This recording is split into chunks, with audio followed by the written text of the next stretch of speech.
So this week, we'll look at The Catch by Simon Armitage as our poem of the week, and which I discussed in last week's Substack.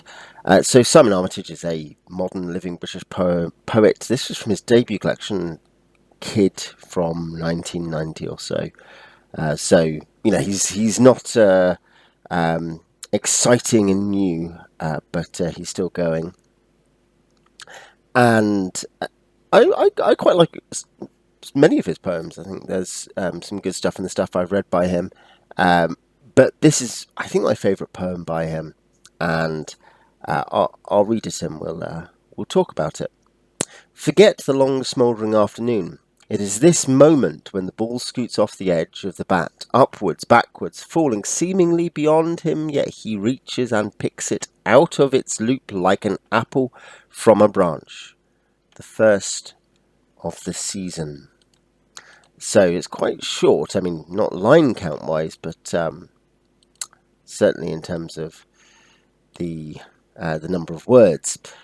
You will notice that it does seem to have a sort of a stanzaic pattern. You know, there's a verse, it has 3 lines, but there's not very much else in terms of strict meter, verse, rhyme, anything else. This is free verse, and I've seen it compared to Imagist poetry.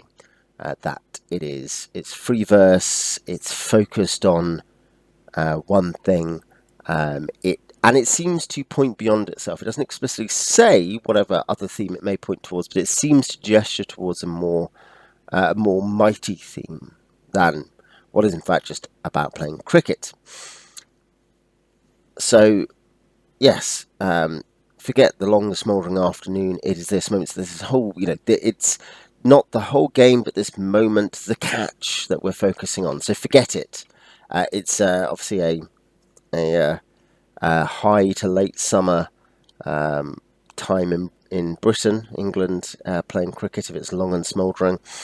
It is this moment when the ball scoots off the edge of the bat, upwards, backwards, falling seemingly beyond him, yet he reaches and picks it out of its loop. So it's about this, the man catching the ball, which in cricket, if it's, much like in baseball, if it's catched through the air without touching the ground, then the batsman is out. And yes, it's very strong at just giving you that moment as like a snapshot, but like a kind of like a picture. You can imagine the jumping backwards, falling seemingly beyond him, and that he takes it. So you've got that very strong image. You can imagine a sports photograph. You can also imagine the slow-mo. These are these things which look great when watched live, but you need the slow-mo or the still to capture the kind of athletic ballet of it. You know, this great animal-like swiftness and athleticism, and that's part of what Armitage is doing, is just capturing that image for us, not in a picture but in words. And the techniques he uses are, there's not very many very, very strong words. Smouldering is quite a strong word. Scoots is actually, though it's not high poetry, it's a distinctive word. Scoots. You really feel like, okay, that kind of depicts something, not just when the ball moves off the edge or the ball hits off the edge, or some kind of word that wouldn't really suit but would be just as accurate. Scoots, we can feel like it just moving at a kind of brisk, not express pace, but a brisk pace, almost playfully. And this image, it's looping over. If you know cricket, you can almost imagine this kind of, the bat comes forward, it pops up off the edge. This is presumably not a catcher behind, because the kind of loop, it could be, but the kind of loop makes you think it's someone just to the side perhaps, or just in, maybe just in front, and it's gone over them, like a close fielder. But this kind of picture of it just popping up and over and then being caught. So you have a strong image, but it doesn't use many strong words. Again, kind of loop maybe. What you do have a fairly strong simile, I think, like an apple from a branch, the first of the season. It's probably not the first catch of the cricket season, because it's a long smouldering afternoon, but there is a newness to it, an ever newness to it. with this strong simile at the end. Similes we sometimes hear are weaker than metaphors, and I think stylistically that's usually true. And that doesn't mean they're worse than metaphors, it means use them for slightly different purposes. But here this is very strong. So let's say beyond him, yet he reaches and picks it out of its loop, comma. So have essentially, so rather than enjombing onwards like an apple from a branch, you just break the clause there and then have a metaphor as a sort of additive description, an apple from a branch, the first of the season. That's quite strong, but somehow like an apple from a branch, the first of the season is better, and it's because sometimes you want to kind of have these two pictures not blending as in the metaphor when attributes of one thing are combined with another thing, but you want the comparison, you want them both up, you want the apple and the cricket ball both there rather than fully merged. Compared to landscapes, which we did some weeks ago, but I'm thinking about Landscapes 1 New Hampshire, with this idea that between the blossom and the fruit time, golden head, crimson head, these are the children in the orchard. They are apples themselves, it seems. And there's a metaphor, and of course Eliot is influenced by the Imagists as well. Ezra Pound was his mentor. He's using this strong metaphor so that the two blend together. Kind of the child is the apple, and that has to do with time. Here, we are staying at the cricket match, but we are being given a strong image, which therefore doesn't just kind of blend the two aesthetically, but calls us to consider why they are like each other. And this is perhaps what points beyond, and indeed we have this seemingly beyond him. We already have this word beyond, the fact that he is stretching for something beyond him. I should make a few comments just after. I've made a few stylistic comments. None of the lines are very long. They are generally enjombing, and not so much the actual verse breaks, but the line breaks tend to follow stresses or natural breath pauses. Forget the long, smouldering afternoon. So, though you're breaking here with a full stop, of course, it's something where he is pointing you, and this is something which happens in speech. Afternoon, it is not a long pause, it's a short pause. It is this moment. This moment. You could go through and there'll be some good metrical feet in there, but there'll also be set lines where as with the long smouldering, where the feet are wrong. Basically, I don't mean wrong in the sense of actively wrong. I just mean as in the line is not meant to track to a certain number of feet.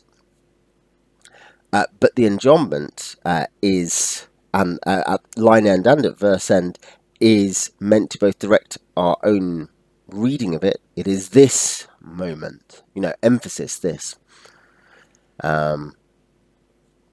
rather than relying just on the full stops. The full stops and commas are short pauses generally. The line breaks are actually where he's kind of creating more of a caesura of the bat, upwards, backwards, and particularly, as I say, around stress, of the bat, upwards, pause, backwards, falling, seemingly beyond him.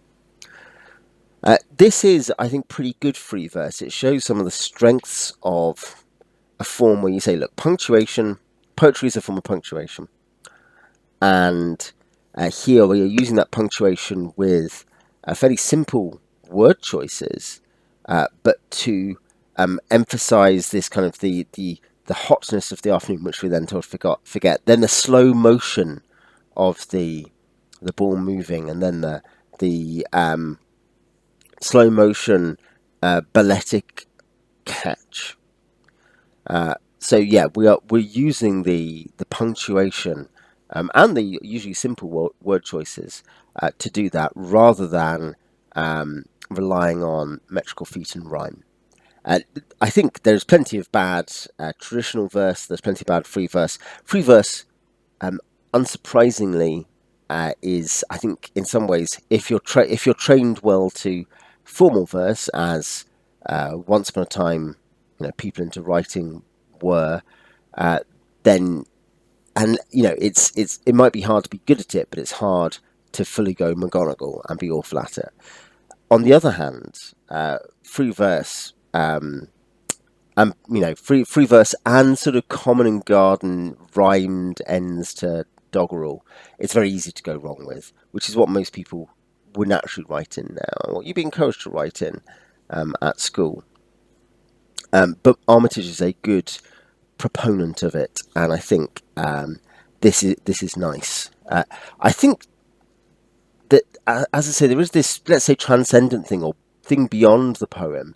It's well executed. We have this wonderful picture of the catch, and you can leave it there. In some ways, one function of imagism was simply to give you an image. The rest of it didn't have to happen. You didn't have to get loads of extra ideas and transcendent experiences from it.